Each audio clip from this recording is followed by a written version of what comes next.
शुरुआती वक्त की बड़ी खबर से मुश्तबा सिमी दहशतगर्द गिरफ्तार हुआ है। अजहरुद्दीन उर्फ केमिकल अली गिरफ्तार हुआ है। 2013 बोधगया और पटना धमाके का है मुलजिम। दोनों मामलों में 17 अफराद हो चुके हैं गिरफ्तार। अजहरुद्दीन की हैदराबाद एयरपोर्ट पर गिरफ्तारी हुई है। छत्तीसगढ़ पुलिस और एटीएस ने गिरफ्तार किया। पटना में वजीर आजम की रैली में धमाके का इल्जाम है। अजहर को 2 दिन की पुलिस हिरासत में भेजा गया है। तो इस वक्त की बड़ी खबर आपको बता दें, मुश्तबा सिमी दहशतगर्द अजहरुद्दीन उर्फ केमिकल अली को गिरफ्तार किया गया है। 2013 बोधगया और पटना धमाके का मुलजिम है।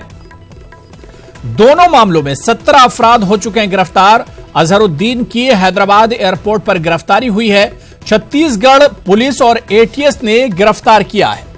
पटना में वजीर आजम की रैली में धमाके का इस पर इल्जाम है। अजहर को 2 दिन की पुलिस हिरासत में भेजा गया है।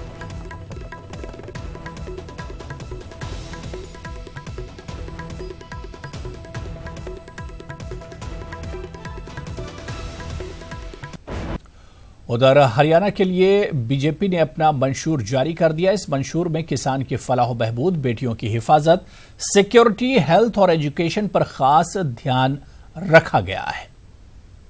उत्तर प्रदेश हुकूमत ने शिया और सुन्नी वक्फ बोर्डों की जांच सीबीआई से कराने की सिफारिश की है। प्रयागराज और लखनऊ में दर्ज मुकदमों को बुनियाद बनाकर सीबीआई जांच की सिफारिश की गई है।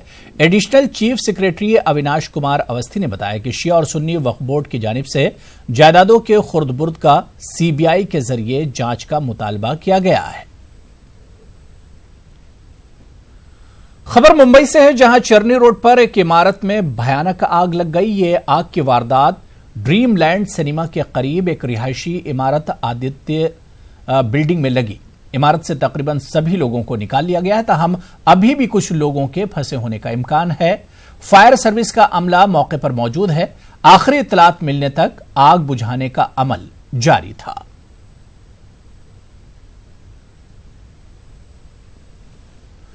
वज़ीर आज़म नरेंद्र मोदी की भतीजी से लूट मामले में दिल्ली पुलिस ने बड़ी कार्रवाई की है। दिल्ली पुलिस ने लूट के इस मामले में 2 मुलजिमीन को गिरफ्तार किया है। इनमें से एक नाबालिग है। सीसीटीवी की बुनियाद पर इन मुलजिमीन की गिरफ्तारी हुई है। पुलिस ने इनके पास से पर्स और पैसा भी बरामद कर लिया है। सिविल लाइन इलाके में यह लूट की वारदात अंजाम दी गई थी।